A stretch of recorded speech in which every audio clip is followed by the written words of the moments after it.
छोटे मैं बहुत लंबा टाइम नहीं खींचूंगा, मानक जी, मैं बहुत छोटे छोटे में कवर कर दे रहा हूँ। पहली बात देखिए, दो पत्रकारों में लड़ाई, आपने एक बहुत अच्छी बात कही। आपने क्या कहा, अगर कटाक्ष झेलने की अगर क्षमता हो तो ही कटाक्ष करिए। ये आपने दोनों को इस तरीके से बता, यही बात नेताओं में ही होता है, ठीक है ना, यही बात चलती है। वहां पे जाके बहुत मुद्दा नहीं बन जाता, चाहे वो ममता बनर्जी हो चाहे अमित शाह हो। पहली बात तो ये। दूसरी बात, एक बात बार बार उठ रही है कि घुसपैठिया की इधर से। मैं एक बात बता दूं, हिंदू मुस्लिम वाला जो बयान था, ये नैरेटिव बहुत चल चुका, इन्होंने ये देख लिया। 2019 का इलेक्शन का एक मोमेंटम बना था, 2020 तक आते आते कई नेता जो है बीजेपी में शिफ्ट हो चुके थे।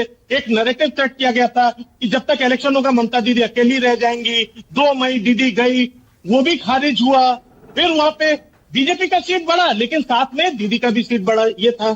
2024 में वो मोमेंटम टूटा, क्योंकि 2019 में जो बीजेपी ने वहां पे लोकसभा की बढ़त बनाई थी, वो 2024 में आपको करते थे। तो वो मोमेंटम का एक फायदा फिलहाल तो टीएमसी के साथ खड़ा दिखाई दे रहा है। एक बात ये। दूसरी बात, ये जितने नैरेटिव्स हैं, जो घुसपैठिए वाला नैरेटिव है, ये थोड़ा थोड़ा बराबर से चल रहा था। आप प्लीज पीछे का भी देखिए।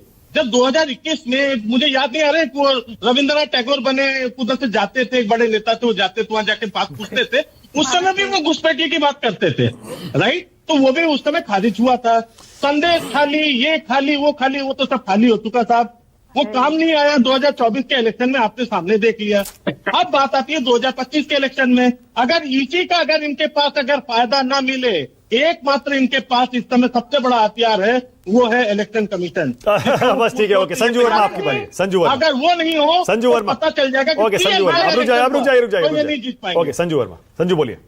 मानक जी, मुझे अभी 1 मिनट चाहिए। मैंने इनकी बहुत सारी बातें सुनी बिना टीका टिप्पणी किए। पहली बात तो ये, ममता बनर्जी का सुशासन से कोई लेना देना तो हमें पता ही है, पर जिस तरह के कटाक्ष उन्होंने अमित शाह के लिए जिसका इस्तेमाल किया है, मैं उसकी सिर्फ घोर निंदा ही नहीं करती हूं, पर मैं ये कहना चाहती हूं कि संतुलन, थोड़ी सी सक्षमता, इसका और ममता बनर्जी का कोई वास्ता ही नहीं है दूर दूर तक।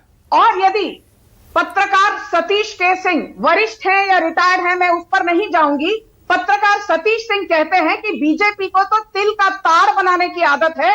तो सतीश सिंह जी ध्यान से सुनिए, आमाके आघात करले आमी सारा भारतवर्ष हिलिए देबो, ये ममता बनर्जी का बयान है।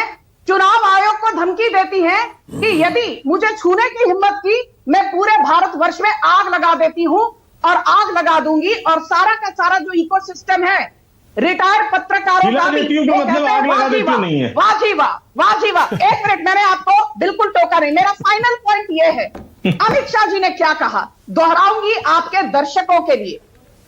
बांग्लादेश के साथ असम का 263 किलोमीटर बॉर्डर है।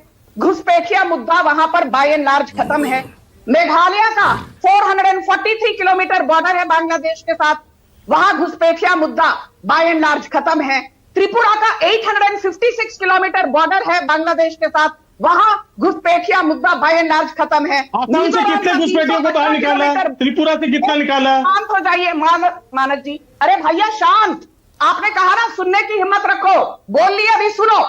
मिजोरम का 318 किलोमीटर बॉर्डर है बांग्लादेश के साथ, वहां भी घुसपैठिया मामला खत्म। बंगाल का 2217 किलोमीटर बॉर्डर है बांग्लादेश के साथ। ऐसी क्या खासियत है कि मिजोरम में नहीं, त्रिपुरा में नहीं, मेघालय में नहीं, असम में नहीं, सारे के सारे घुसपैठिया पश्चिम बंगाल में जाकर शय लेते हैं। और आप कहते हो ममता बनर्जी। ओके, मीता की बारी है, टाइम भी खत्म हो जाएगा नहीं तो। मीता चक्रवर्ती, मीता इस बार गठबंधन करेंगे टीएमसी से या अकेले लड़ेंगे? पिछले साल भी गठबंधन नहीं किया था, कोई सीट एडजस्टमेंट नहीं हुआ था। 2011 के बाद टीएमसी और इंडियन नेशनल कांग्रेस में कोई गठबंधन हुआ ही नहीं। पहली बात तो ये बता दूं मैं। अच्छा, दूसरा एक और सवाल पूछ लूं। दूसरे मेरा एक सवाल है, बहुत रेलेवेंट है। अधीर रंजन चौधरी प्रधानमंत्री से मिले हैं, क्या चल रहा है? हाँ, अधीर रंजन चौधरी जो बंगाली स्पीकिंग जो माइग्रेंट वर्कर्स है, जो डिफरेंट स्टेट्स में जिसके ऊपर इतना अत्याचार हो रहा है, उसके बारे में प्रधानमंत्री से मिलने के लिए गए थे। इसमें आप ज्यादा हेडलाइन ढूंढने की कोशिश ना करें। मेरा एक ही सवाल है क्या हमारे देश का सेंट्रल यूनियन होम मिनिस्टर इतना ज्यादा होपलेस है, इतना ज्यादा दुर्बल है, इतना ज्यादा वीक है कि वो सिर्फ चिट्ठी के ऊपर चिट्ठी लिख रही है? चिट्ठी के ऊपर वेरी रेस्पेक्टफुली मैं बताती हूँ, क्या वो सिर्फ चिट्ठी लिख सकती है to the state government asking for that? अगर 25% का फेंसिंग नहीं हुआ है तो सुप्रीम कोर्ट क्यों नहीं जाते? नेशनल सिक्योरिटी की तरह इतना इंपॉर्टेंट, इतना sensitive. Okay, alright, okay, time खत्म हो रहा है। सतीश जी, ये अधीर रंजन चौधरी बीजेपी ज्वाइन कर रहे हैं क्या? चर्चा तो खूब चल रही है प्रधानमंत्री से। हो सकता है, लेकिन एक टिप्पणी मेरे ऊपर बहुत सारा हुई रिटायर वाले। जल्दी से 20 सेकंड क्विकली। भाजपा के बोलिए कि कुछ रिटायरमेंट पहले अपने यहां से लेके आए। विनोद जी, अधीर रंजन चौधरी 10 सेकंड। मुझे नहीं लगता बीजेपी में जाएंगे अधीर रंजन चौधरी वो एक मुद्दे को लेकर प्रधानमंत्री से मिले हैं और चर्चाएं चलती रहती हैं बीजेपी में जाएंगे, बीजेपी शुभेंदु अधिकारी से उनके बड़े अच्छे रिश्ते हैं, ये सारी चीजें हैं, लेकिन